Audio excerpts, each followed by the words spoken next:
मुझे नहीं महसूस होता कि कोई सियासी मंजरनामे में कोई सुप्रीम कोर्ट के जो आपकी अदालत है अदालत फैसले से कोई तब्दीली आएगी, क्योंकि बुनियादी तौर पर प्रोसीजरल मामलात है ना जो अदालत के सामने है, जो वो जो प्रोसीजरल मामलात पे अगर वो फैसला कर भी देते हैं तो मौजूदा हुक्मरान तो उसके जिम्मेदार नहीं है।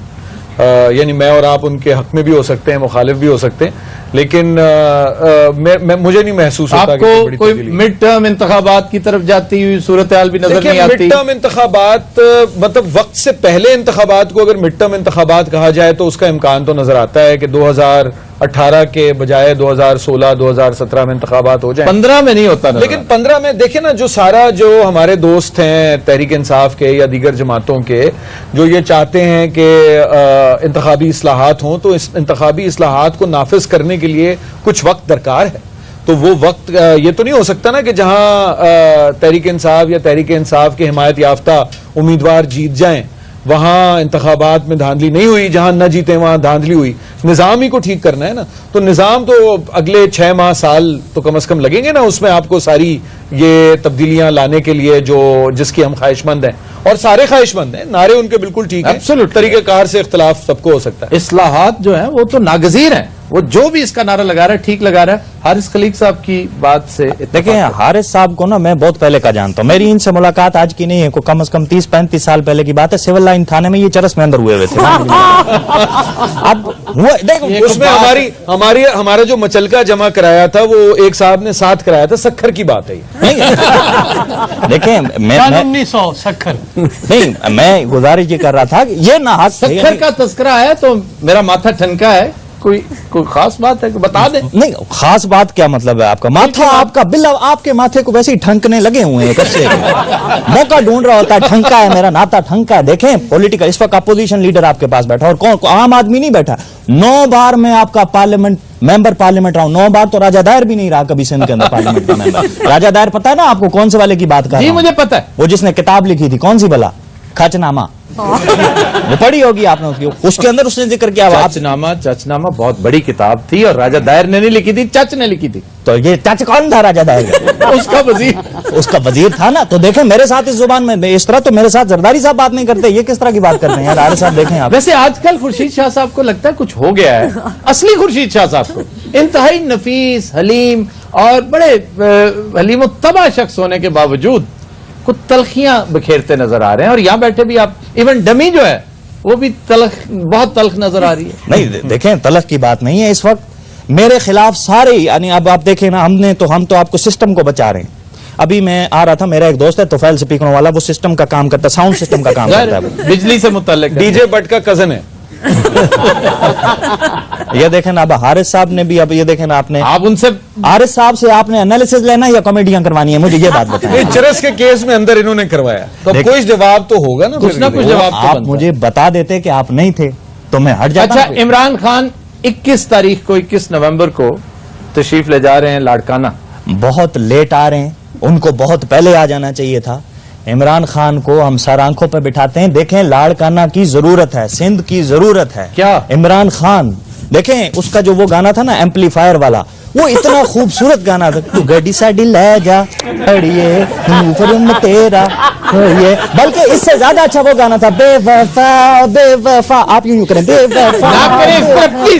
बेवफा निकली है तू, झूठा प्यार प्यार निकला है तू। इमरान खान बड़ा लेकिन बहुत लेट आ रहा है। मैं कहता हूं उसको बहुत पहले आ जाना चाहिए था। देखें वहां पर लोग इस वक्त सैलाब की वजह से बड़े परेशान। पीटीआई की बात कर रहा हूं, पीटीआई की बात। मैं पीटीआई की नहीं, मैं उसकी बात करता हूं, सिंगर की बात कर रहा हूं। ये बहुत अच्छा सिंगर है इमरान खान।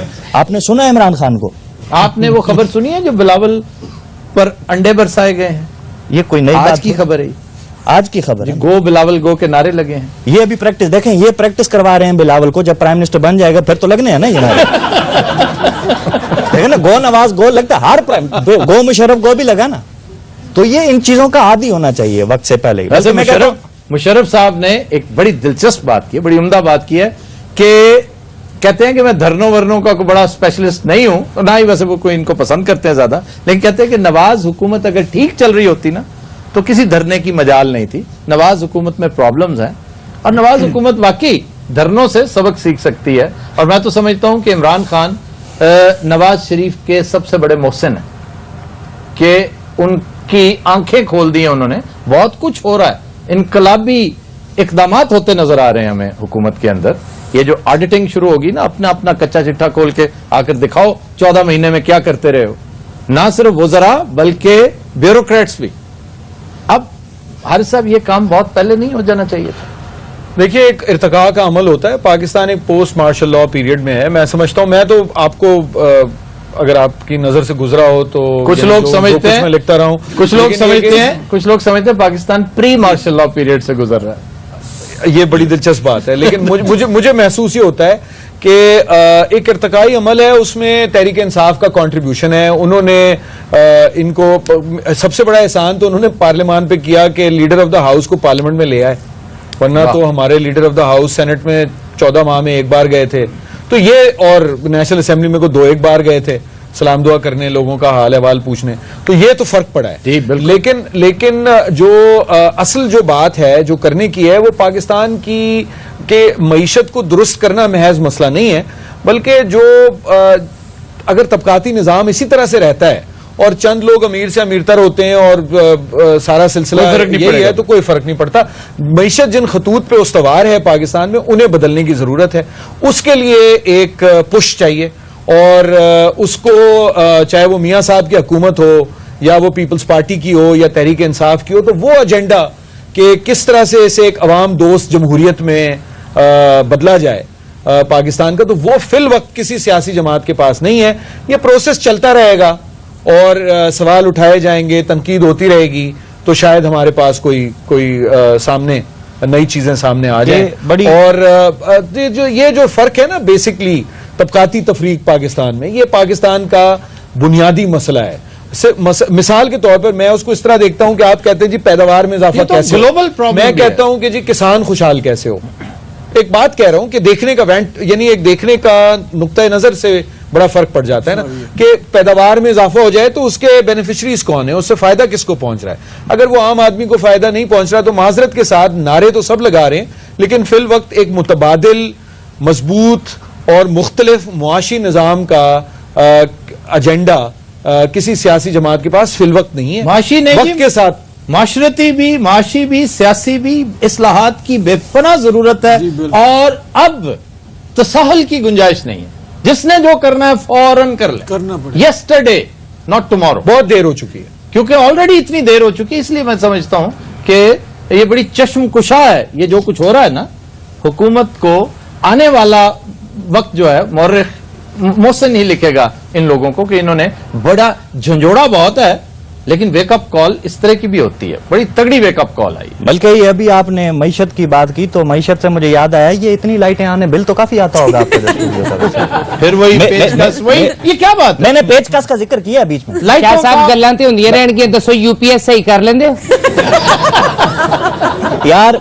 अपोजिशन लीडर से ये किस तरह की बातें कर लेता हूँ क्या? 6 महीने हो गए ने यूपीएस खराब हुआ है। इंज नहीं कहीदा हुंदा, उन्हां दा हेयर स्टाइल है। मैं गाली कोई नहीं हुई, पहलवान देखो मैं सानू जानबूझ के छेड़ते हैं। पहलवान की तेन खाड़े च चपेड़ा मारियां उन्होंने, क्यों बार बार? ਅਸੀਂ पहले बड़े परेशान है गए, ਅਸੀਂ इस पार्टी तो थोड़ा जिहा हुण किनारा कशी कीती। ये किस पार्टी से, मुझे तो पता ही नहीं आप किस पार्टी से। नवाज मैं डांस पार्टी नाल अज। अच्छा जी, नवाज लीग की बात। नून लीग साडी पार्टी देखो ना, ਜਦੋਂ ਦੀ ਇਹ ਤਨਜ਼ੀਮਾਂ ਤੋੜੀਆਂ ਨੇ, ਤਨਜ਼ੀਮ ਤੋੜੀ ਹੈ ਨਾ ਜਾ। 2 साल हो गए, 2 ਸਾਲ ਹੋ ਗਏ ਨੇ। ਅਸੀਂ ਕਿ ਅੱਜ ਹਾਲਾਤ ਬਿਹਤਰ ਹੋ ਜਾਣਗੇ, ਕੱਲ ਕੋਈ ਨਹੀਂ ਹੋਏ। ਅੱਗੇ ਹੁੰਦੇ ਸੀ ਯੂਨੀਅਨ ਲੈਵਲ ਦੇ ਉੱਤੇ ਕੋਈ ਸਦਰ ਬਣ ਗਿਆ, ਜਨਰਲ ਸੈਕਟਰੀ ਆਪਣੇ ਖਾਬੇ ਖੂਬੇ ਖਾਈਦੇ ਸੀ, ਚਿੱਟ ਭੇਜੀ ਕੰਮ ਕਰਾ ਲਿਆ। ਹੁਣ थाने जाने अगले धक्के मारते ने, बस वो साडा की है। देखो अगर तुम नाजायज काम करवाते हो तो फिर तुम्हारी कोई गुंजाइश नहीं, नाजायज ही करवाते, और अगर जायज काम पता भी नहीं जायज कराने, और अगर जायज और जेन्युइन काम करवाते हो तो फिर तुम्हें नवीद हो कि ये भी होने वाला है। लेकिन इन्हें समझाओ, 2 पढ़े लिखे के दरमियान गल हो रही है, क्यों बोलता है? ये 2 पढ़े लिखे, एक तो हो गए आप, दूसरा कौन? मैं नहीं हूं। दूसरा भी खुद साडे कोलों गलती हो गई, तुसी हो, असी नहीं है। नाले मास्टर सच्चा बंदा, मरने वाला कभी झूठ नहीं बोलता यार। ਤੁਹਾਨੂੰ ਸਾਰਿਆਂ ਨੂੰ ਆਪਣੀ ਪਈ ਹੈ, कोई गल कर शाह जी जनरेटर का तेल बदल लोगे? यार अब ये देखें, ये मुसलसल से शाह साहब तुसी आए हुण दिहाड़ी ला के जाने। देखें ये यार तमीज करो, मैं अच्छा सरकारी दो, चलो गो अगर तो इस तरह से होगा ना, देखें अगर इस तरह से होगा तो फिर चार्जेस भी होंगे, मतलब मुफ्त में नहीं होगा ये काम अगर होगा। मैं मेरी बात सुने आप, अगर मेरी जगह कोई और भी हो, मैं वैसे एक बात फेवर के तौर पे करता हूँ, आप मेरे भाई हो, मैं आपसे प्यार करता हूँ, मुझे ये बताएं आफ्ताब, यूं क्यों करते हो मुझ पे, हर इतना शक क्यों करते हो मुझ पे, ये बात बताएं। जी बात कीजिए। मीटर रीडर के साथ सेटिंग करा दूं आपकी, मीटर फिक्स करा लो अपना, फिक्स 1500 रुपए आएगा, सुपर बिल नहीं आएगा। ना किया करें इस तरह की बातें, ना किया करें। मैं वैसे आपकी कर रहा था बात, आपकी जमी मर्जी के है। लिए भी इस तरह की बातें नहीं है। अच्छा बातें बहरहाल नहीं। आप देखें आजकल कितना एमक्यूएम ने ये मेरे खिलाफ आजकल कितना, आपने खुद उनकी दलाजारी की है, क्या मैंने- क्यों ये बयान दे दिया? देखिए मैंने एक बयान दिया, मैं एक सियासतदान हूं, देखिए मैं इसकी एग्जांपल यूं देता हूं, एक मुर्गी है, उसका काम है अंडे देना, ठीक है, अब उसने अंडा दे दिया, अब एक आध अंडा अगर टूटा हुआ आ गया तो मुझे बताओ तो उसने सॉरी करेंगे, उसका क्या कसूर, सियासतदान है उसका काम है बयान देना। अब अगर मैंने खुदा ना खास्ता अगर कोई गलती हुई भी है तो भाई सारी बात को खत्म कर दो। बात दुरुस्त है, वैसे इन्होंने माजरत की है, जरा और जोर से माजरत कीजिए, जरा जोर से।